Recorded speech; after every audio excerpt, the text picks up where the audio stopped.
So frozen shoulder is a condition where the tissues inside the shoulder joint tighten and thicken, which limits the ranges of movement.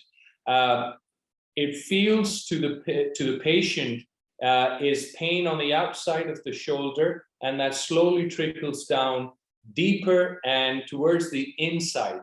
They may have limitation of movement in terms of lifting the arm, bending, but it may also impact whilst they're asleep, and it may affect their routine activities, which includes bathing, clothing, and grooming.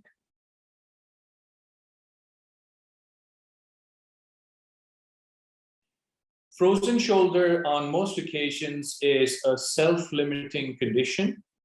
We found that if it is left untouched in 18 months to 24 months, that up to 2 years, it should fizzle out during various phases of its disease process. Now, on most occasions, people cannot tolerate the symptoms for those 2 years, and we've got options to treat it sooner and give those patients relief much sooner than the 2 years.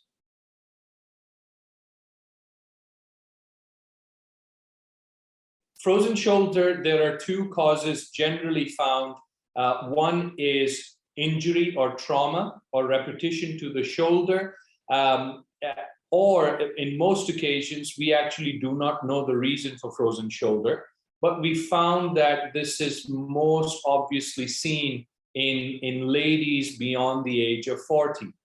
We now have found that anything that can get shoulder out of its rhythm will give abnormal movement, and that in itself could stiffen up the shoulder.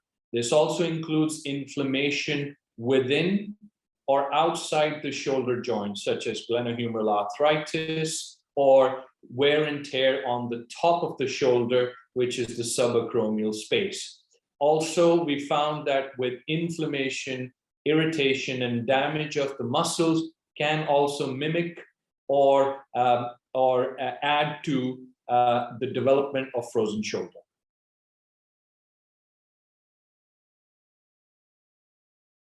There are some in the population that may develop frozen shoulder because of pre-existing conditions that they may have, which includes diabetes, people who are on certain medications after epilepsy, and we recently found that people with heart disease particularly would have some degree of shoulder stiffness and frozen shoulder on the left side of the shoulder as well.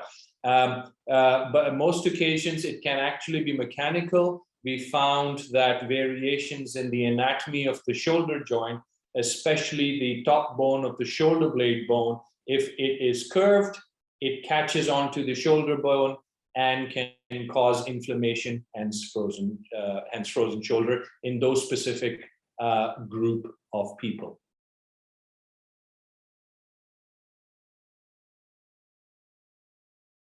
Right, yes. This is a tricky one in the sense that shoulder, once there is restriction of ranges of movement because of frozen shoulder, the do's and don'ts just fizzle out because there is already limitation of movement.